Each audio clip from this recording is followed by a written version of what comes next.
Bem-vindo ao segundo encontro da nossa série especial, O que fazer durante as tragédias, como lidar com as situações difíceis. E tem um homem na Bíblia chamado Abacuque, que é um nome bastante raro e estranho, mas que nos ensina o que fazer nas dificuldades. Eu queria ler para você um versículo que começa assim em Abacuque, capítulo 1, diz assim: Até quando, Senhor, clamarei por socorro sem que tu me ouças? Até quando gritarei a ti por auxílio, sem que traga salvação? Abacuque está desesperado, está sem saber o que fazer diante de uma tragédia, muito parecido com o momento que nós estamos vivendo. E o Senhor responde a esse clamor de Abacuque, diz assim: eis que estou prestes a fazer uma coisa grande, que nunca antes foi vista.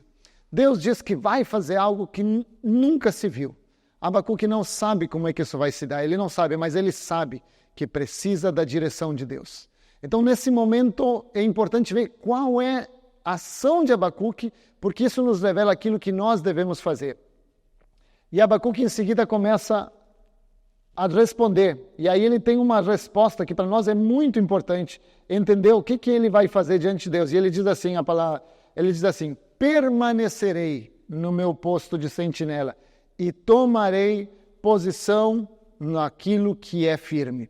Então, primeira coisa que ele diz: eu não vou me mover daquilo que eu aprendi com Deus. Ele diz, olha, eu não saio daquilo que eu aprendi.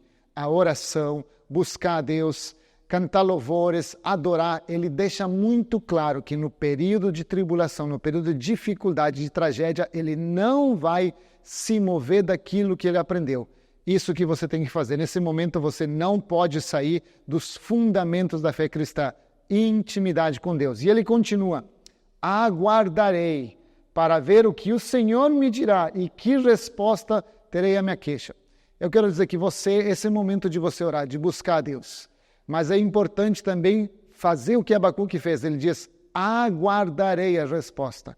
Então quero que nesse momento de loucura, de desespero, que você quer sair correndo fazer as coisas, você ore e aguarde em Deus a resposta que Ele tem para o que você deve fazer.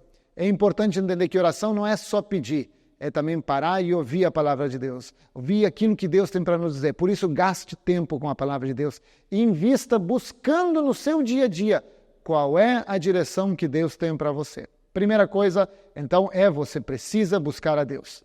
Segunda coisa, como é que Deus responde a essa oração de Abacuque? O que Deus faz nesse momento? E eu quero ler para aquilo que Deus responde. E diz assim o Senhor na palavra... Deixa eu pegar aqui, ok. Então o Senhor respondeu: escreve claramente aquilo que eu te digo em tábuas, para que se leia facilmente, pois a visão tem um tempo determinado e não falhará, ainda que demore. Espere, porque ela certamente virá. Deus garante que Ele vai cumprir a sua promessa de socorro, mas Ele dá uma ordem, Ele diz, escreve. Deixa tão claro isso aonde estiver, para que tu saiba o que eu vou fazer. Não é somente entender o que Deus diz. O que a palavra de Deus é decorar de uma forma que fique escrita no seu coração. Você precisa colocar isso na parede do seu carro. Você precisa colocar no seu banheiro. Decore de tal forma a palavra de Deus que ao invés de ver tragédia, ao invés de ver dificuldade, tudo que você enxerga é a palavra de Deus. Seus filhos precisam ver isso. Sua comunidade precisa ver, sua esposa, seu colega de trabalho, todas as pessoas precisam ver a sua resposta, que aquilo que Deus disse para você está escrito no seu coração, de uma forma que nunca vai se apagar. Então essas são as duas coisas que a gente vai trabalhar essa semana. Primeiro, o que Deus está dizendo para você fazer? Você precisa buscar na palavra de Deus. E segunda coisa, você precisa repetir tanto, decorar tanto, andar tanto, falar isso quando levanta, quando acorda, quando deita, quando está almoçando. Você precisa repetir isso até que isso seja uma marca no seu coração, que quem passa correndo, quem passa do seu lado, saiba que você confia no Senhor e naquilo que Ele lhe disse. Esses são os dois desafios que temos para essa semana. Fique com Deus.